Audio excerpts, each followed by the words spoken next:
Alrighty everyone, hope you're doing alright. Today's a little bit different. We're gonna do some more tech, but before we hop into that, I really just wanted to take a quick second just to say thank you to everyone because we recently hit 100 subscribers. Every single one of you who watches my videos, comments, likes, even dislikes, I appreciate all of it because in the end it's helping me make better videos. So from the bottom of my heart, truly I mean it, thank you. Oh, and sorry if I sound a little off.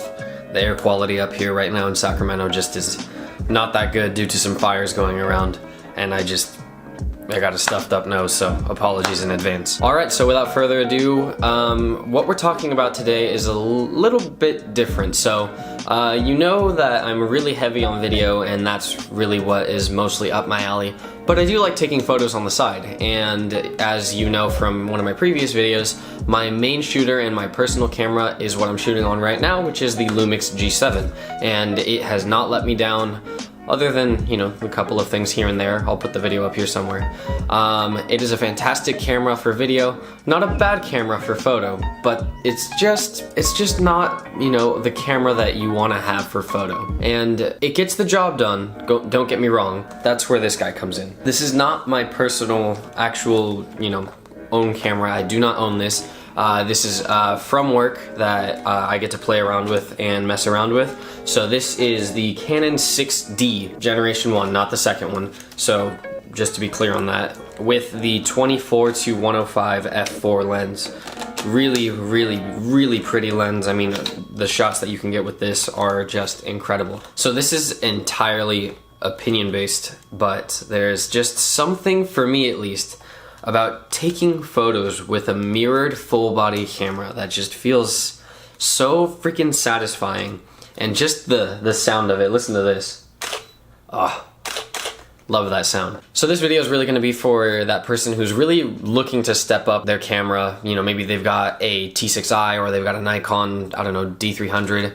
Is that even a camera? Or, maybe they've just got a starter camera and they really want to step up to a full body and a full frame DSLR. So the first thing that you'll notice, opening it up out of the box or whatever, is just how good it feels. And if you're coming from a Rebel, if you're coming from a Lumix or a Sony, there's just something about how this camera feels in your hand. It's hard to explain, but it just feels so premium. So you may be starting to pick up on a theme that I have going around here, and I don't have the latest and greatest gear from a lot of things. I'm using a camera that's almost 4 years old now, and the same is true for this. The 6D Mark II recently came out. Of course, there's also the 5D Mark IV, but this still gets the job done. And if you're on a budget and you don't feel like paying, thousands of dollars on a camera to go out and take photos, or, you want to have something that's next level, really ups your production value, you can still get something that really ups your production value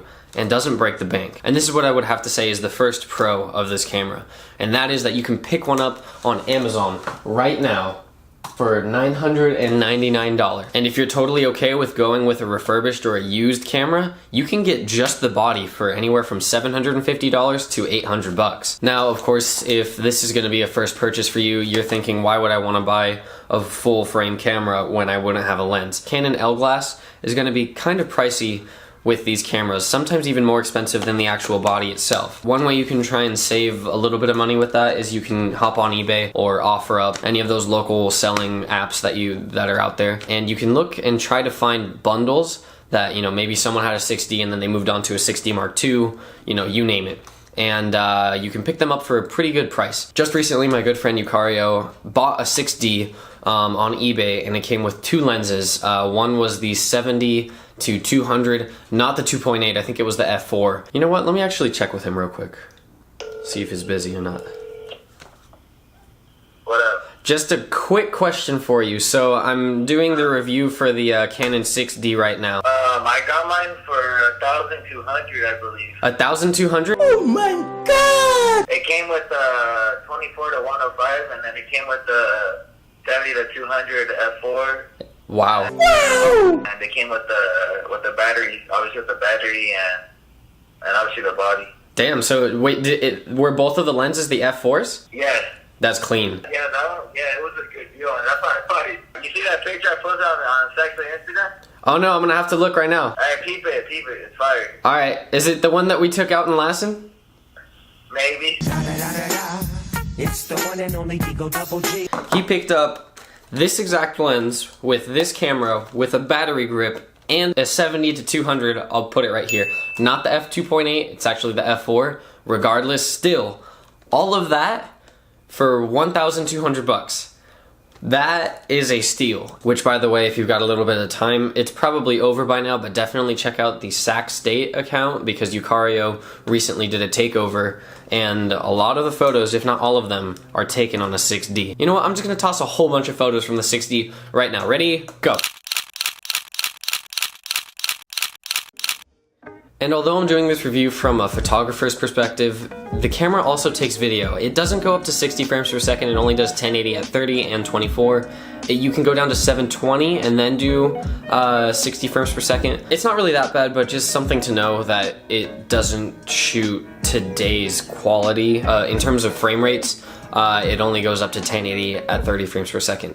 Not bad. The color science behind Canon is still fantastic. You're gonna get some nice video from it. You just won't be able to do any slow-mo. Something that's small but absolutely huge for me is that you can access the SD card from the side, because if you've got a battery grip on the bottom or if you've got a camera on a tripod like the Lumix and the SD card is on the bottom, that means you have to take it off the tripod, take the battery grip off, and it's just a big old mess. Really awesome that the SD card is on the side and you don't have to worry about anything blocking it. It is also weather sealed. That doesn't mean obviously that you can throw it in a pool, but you don't have to worry about any, you know, dust, rain or snow messing up your camera. Something that Canon in general is just really awesome with is their autofocus, and that is both true for video and photo, but especially when you're taking photos. These things have just really good teeth when it comes to grabbing onto that subject that you're trying to focus on. Which brings me to my second point, is the automatic mode is actually not that bad. When it comes to a lot of cameras, sometimes the auto mode is not that great. That holds true for GoPros, most Panasonic cameras, some Sonys, but when it comes to the automatic mode on here, it's pretty good. I try and do my best to shoot in manual unless I'm going, you know, in and out of different locations. That's where I will actually rely on the auto mode on this camera. It's pretty good. It gets the job done. Of course, you're gonna have to do a lot of post-processing and editing, but it works and it's much better than almost anything else. Okay, so those are pretty much my pros when it comes to the Canon 6D. So let's hop into the cons. So I don't have many cons when it comes to the 6D, and it's not as, you know, bad as it was for my Lumix as to, you know, the few things that I don't like. There's really only three main things that I don't like about the 6D. The first one is that there's no articulating screen, and that's just because it's something that I've gotten really used to, and I would absolutely love to vlog with the 6D, but there's no articulating screen, and I don't know how people like Peter McKinnon do it without looking at or having a monitor or something. They just stick it and then they know. I can't do it, and that's just because I've gotten used to having a monitor. I've got a monitor right there off to the side, well, the articulating screen, and it's just something that I've gotten so used to that when I use this 6D, there are times where, you know, you want to, you know, elevate the camera up and you realize there's no articulating screen and you don't know what you're looking at.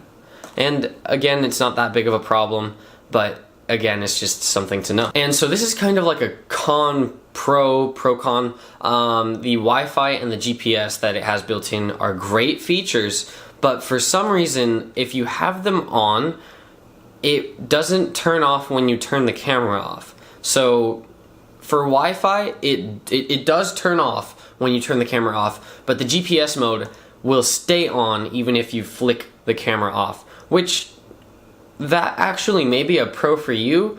It's a con for me though, because I don't want my camera using more battery when I want it to be off. But for some reason the GPS just doesn't turn off, and again, that's something that you might like, but for me it's a con. And in reality, that's all that I have that I don't like about the 6D. There isn't much that I don't appreciate about it, and that's really just because of how many good things. It's just really a well-rounded, I wouldn't say it's a consumer camera, I'd say it's more of a professional camera. I wouldn't recommend this camera to someone who's just starting in photography. I would say, wait, see if it's something you really like. Test out things with a Rebel first, or, a power shot, something like that. And then, once you're ready to take that next step and you know that it's gonna be something you're gonna be doing for a while, then take that step. That's where this comes in. And today, you can pick one up with lenses for really cheap. And that's why I had to make the review, just to share with you that it is a sweet steal right now. There's a bunch of them all over the place because people are upgrading and they're getting rid of them. Or you can get one, just the body, brand new, Amazon, for a cool $1,000. So that's pretty much it. I wanted to try and keep this video a little bit shorter, as I know my previous one was a little bit longer. But let me know what you thought about it. Let me know if there's something I missed about the 6D, whether you have one or you don't have one. Anything like that, drop it down in the comments below, and I would love to hear it. As always, thank you so much for watching. If you really enjoyed the video, consider subscribing. If you liked it, you know which button works, and if you didn't, the other button will work as well. Thank you again so much for watching, and I'll catch you in the next one. Peace.